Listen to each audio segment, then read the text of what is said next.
નમસ્કાર બાળકો.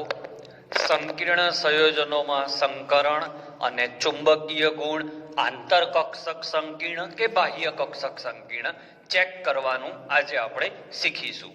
તો સૌથી પહેલા થોડાક જોરદાર યાદ રાખવાના પોઈન્ટ કે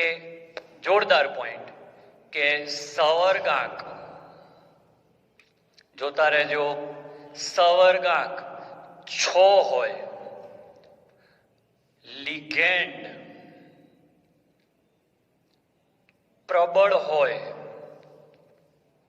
તો સંકરણ D2sp3 થાય. બરાબર. D2sp3 સંકરણ એટલે અંદરની ડી કક્ષક કહેવાય, એટલે આને આંતરકક્ષક સંકીર્ણ કહેવાય. આંતરકક્ષક સંકીર્ણ કોને કહેવાય? જેની ડી કક્ષક પહેલા આવી હોય. આંતરકક્ષક સંકીર્ણ. આમાં ઇલેક્ટ્રોન યુગ્મીકરણ થતા હોય છે. જરૂરિયાત મુજબ ઇલેક્ટ્રોન યુગ્મીકરણ થાય એટલે આની ચુંબકીય ચાક માત્રા ઘટે, સ્પિન નીચા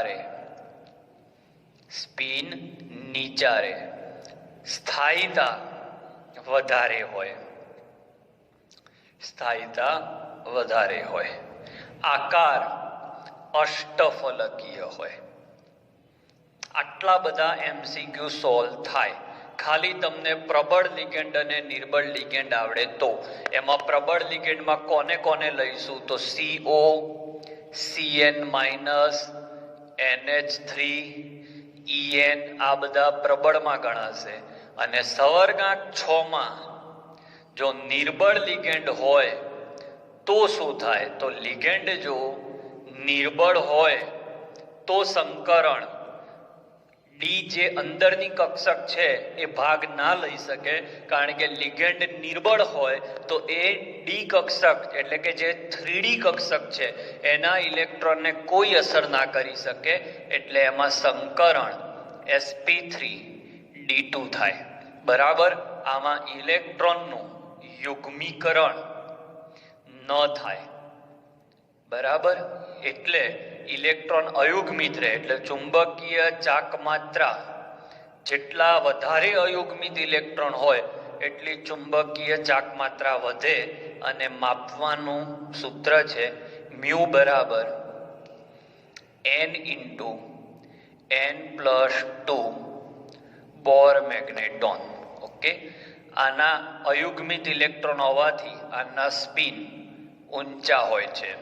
આની સ્થાયીતા પ્રબળ લિગેન્ડ કરતા ઓછી હોય છે અને આકાર અષ્ટફલકીય જ હોય છે. હવે જોરદાર MCQ તમને આપું છું. અપવાદ યાદ રાખજો. નિકલ માટે સવર્ગાંક 6 હોય છતાં અને લિગેન્ડ પ્રબળ હોય છતાં તેમાં સંકરણ sp3d2 જ થાય. કેમ? તો એનું કારણ નિકલમાં 28 ઇલેક્ટ્રોન છે. 28 ઇલેક્ટ્રોન હોવાથી નિકલની કક્ષકો જે 3D કક્ષક છે એ ખાલી થઈ શકતી નથી. એટલે તમે સ્વાધ્યાયમાં એક પ્રશ્ન છે, તમે જોજો કે નિકલમાં પ્રબળ લિગેન્ડ હોય કે નિર્બળ લિગેન્ડ હોય, એમાં સંકરણ sp3d2 જ થાય. ઓકે. તો આ સવર્ગાંક 6 માટે યાદ રાખવાનું છે. બંનેમાં આકાર અષ્ટફલકીય જ આવશે. આંતરકક્ષક છે કે બાહ્ય કક્ષક છે ચેક કરતા મેં શીખવાડી દીધું. હવે આપણે લઈએ સ્ક્રીનશોટ લઈ લો આનો, પછી સવર્ગાંક 4 માટેની ચર્ચા કરીએ. ચલો, લેવાઈ ગયો સ્ક્રીનશોટ? ઓકે. હવે આપણે સવર્ગાંક 4 ની ચર્ચા કરીએ.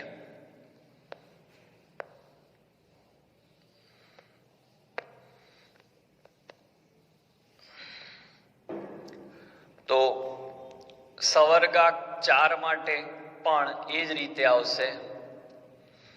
પ્રબળ લિગેન્ડ અને નિર્બળ લિગેન્ડ.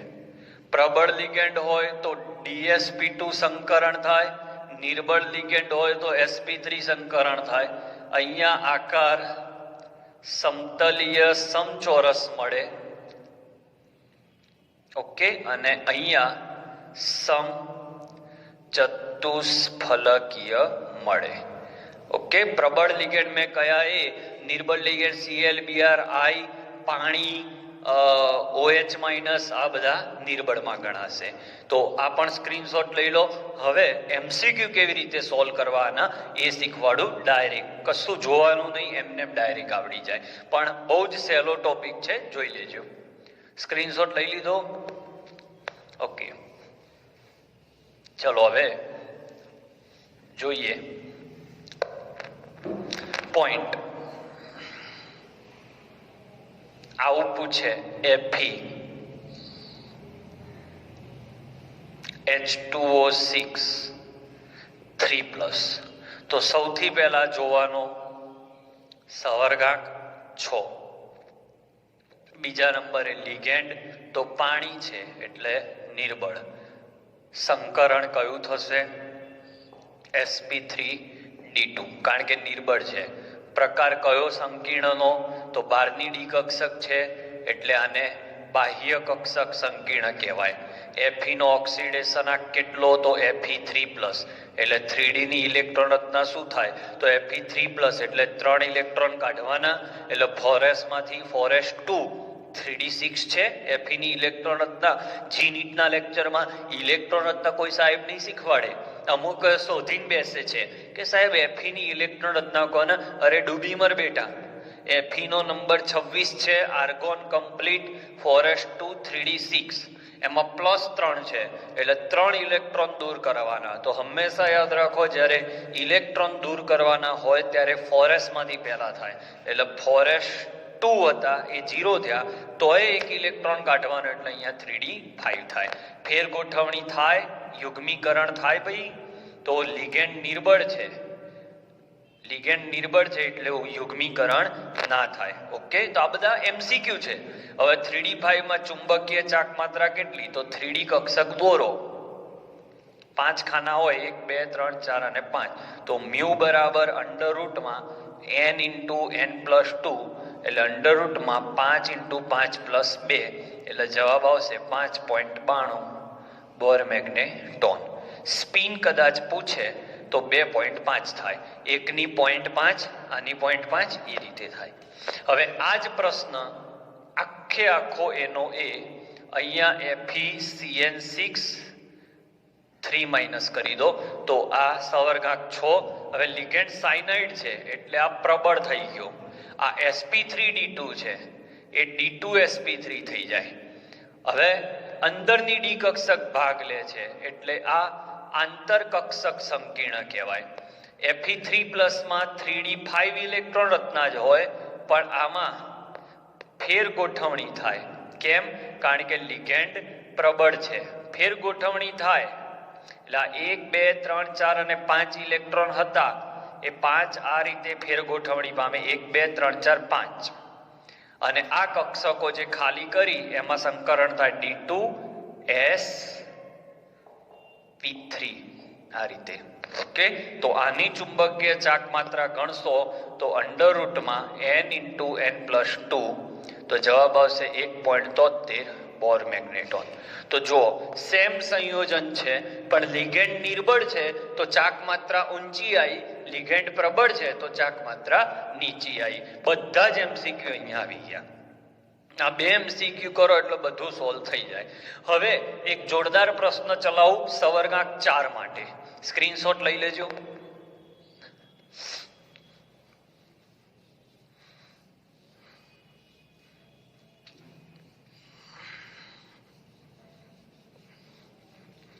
સવર્ગાંક 6 અને સવર્ગાંક 4 નો એક બહુ જ અગત્યનો પ્રશ્ન ચલાવું કે નિકલ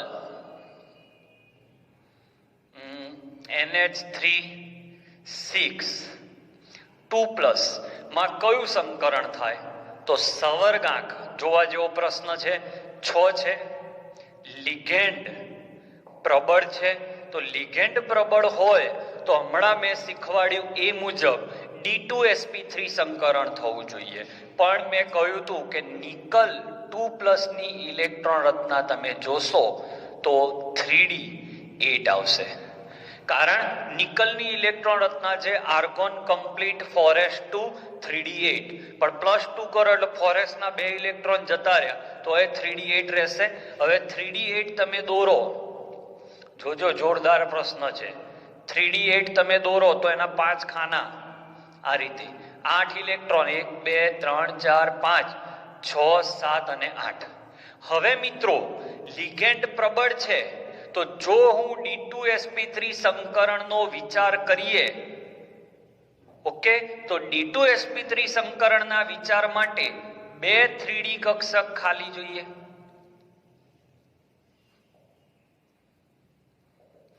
2 3D કક્ષક ખાલી જોઈએ, પણ અહીંયા એક જ 3D કક્ષક ખાલી થાય એમ છે, અમુક કે 2 છે. કદાચ યુગ્મીકરણ થાય તો પણ આ ઇલેક્ટ્રોન અહીંયા આવે તો પણ એક જ કક્ષક ખાલી થાય, એટલે 2 કક્ષક આ શક્ય બનતું નથી. શેમાં શક્ય બનતું નથી? નિકલમાં, કારણ કે ઇલેક્ટ્રોન 28 છે એટલે 27 સુધી નિયમ લાગે, D7 સુધી લાગે. D8 માં આ નિયમ લાગતો નથી, કારણ કે D8 માં ફેર ગોઠવણી કર્યા પછી પણ આ બધા જે ટોપિક ચલાવું છું એ તમને કોઈ જ બુકની અંદર કે ક્યાંય મળશે નહીં. મને જે સ્વાધ્યાયમાં સારા સારા પ્રશ્નો મળે છે એમાંથી MCQ બનાવું છું. D8, D9 અને D10 માં પ્રબળ નિર્બળનો નિયમ લાગતો નથી. પડી ખબર? તો આ રીતે આપણે આગળ વધીશું. તો આ શક્ય બનતું નથી, તો આને ભૂલી જાઓ, તો આમાં આ સંકરણ થશે sp3d2. sp3d2 ભલે લિગેન્ડ પ્રબળ છે છતાં આમાં આવું થાય છે. એનું કારણ 3d8 રચના છે જે ખાલી થઈ શકતી નથી. લઈ લો સ્ક્રીનશોટ. હજી એક સરસ પ્રશ્ન ચલાવું, સવર્ગાંક 4 માટેનો.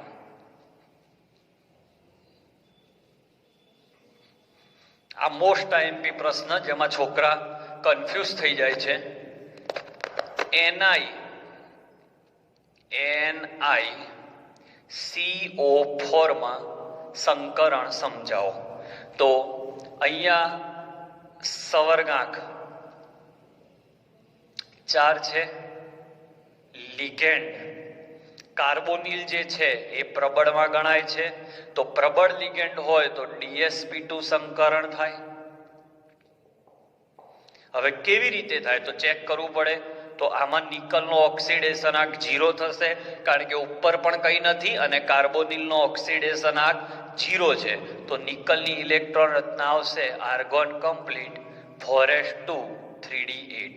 એટલે જોજો જોરદાર પ્રશ્ન છે. આ 5 ખાના અને આ એક, તો 8 એટલે 1 2 3 4 5 6 7 8 અને S માં 2. હવે આપણે ભરાઈ ગયા.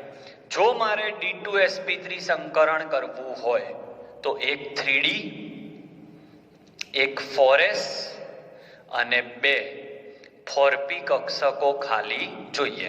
તો 4p કક્ષક તો ખાલી છે જ, પણ 4s કક્ષક પણ ખાલી નથી અને 3D પણ ખાલી નથી. કદાચ હું આને અહીંયા લઉં તો એક ખાલી થાય એટલે D ખાલી થાય, પણ S ખાલી થતી નથી, તો ભરાઈ ગયા. તો આમાં DsP2 સંકરણ